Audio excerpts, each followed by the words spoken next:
aaminin ko na parang there are times na na-hurt ako, nadi-disappoint ako, or ko-confuse ako kasi I'm not supposed to be knowing these things. I stick to my principles that I have to act as if sabi niya ayaw niya nga na it's always hanggang dun lang daw na, and we never really get to talk about it. Sabi ko talaga sa kanya, alam mo, ipopost ko to sa Twitter, yung ginawa mo ngayon lang. Ganun pala si Ate Aya. Natatakot na akong magsalita yung ganon. Okay na? Sabi ni Ate Aya, galit ka ba sa akin? Kasi tinitingnan kita sa performance, tapos hindi mo ko tinitingnan palagi, tapos parang gumaganon lang ako, hindi mo tinitingnan. Ano, bakit? Like, hindi ako galit. Like, kasi pag nagpe-perform ako, ang nakikita ko lang sa front perspective ko, yun yung inaano ko. And usually yung blockings namin, hindi siya yung sobrang magkalapit. Alam niyo yun? And then sabi ko yun sa kanya, parang, hindi ko na yung nakikita ko.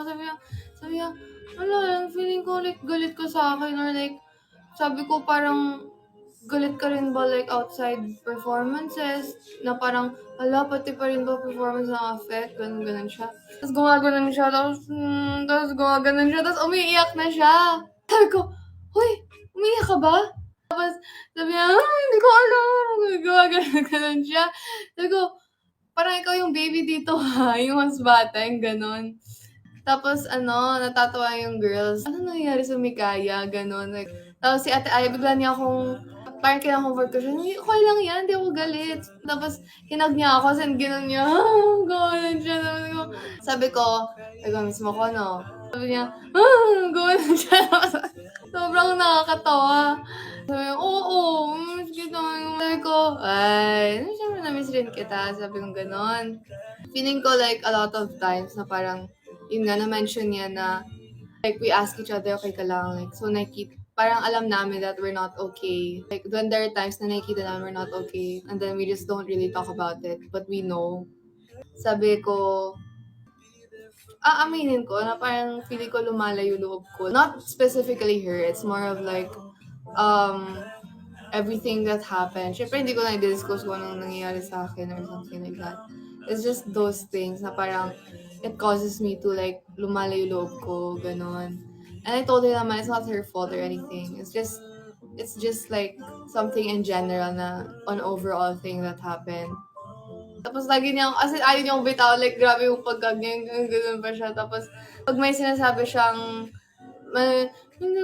sabi ko, ano?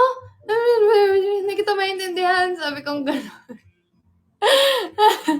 After nun, sabi ko, sige, we should make kwentuhan soon. Bisitahin kita sa condo mo, ganun. Sabi ko, let's catch up like before. Kasi, natin, like, nung training days talaga, kami yung like super close talaga.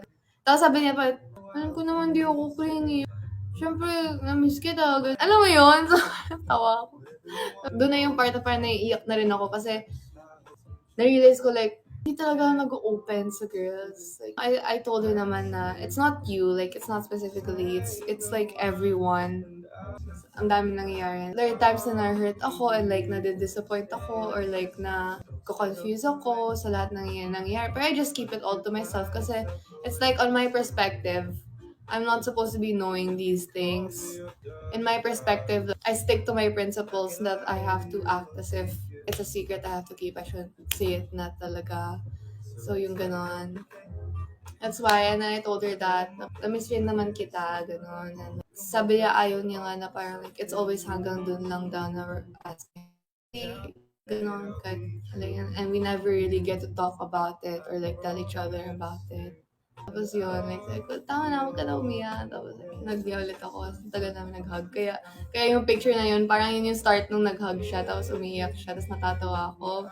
Sabi ko talaga sa kanya, alam mo, ipopost ko to sa Twitter, yung ginawa mo ngayon lang. Matatawa yung Bloom. So, tapos tumatawa lang siya. And then, after nung umalis siya sa van, like, hinag niya ako ulit. Ganun pala si Ate Aya. Char. Umiyak siya. As in. Sabi niya yung staff ko, feeling ko pagod ka lang, Ate Aya. Yeah.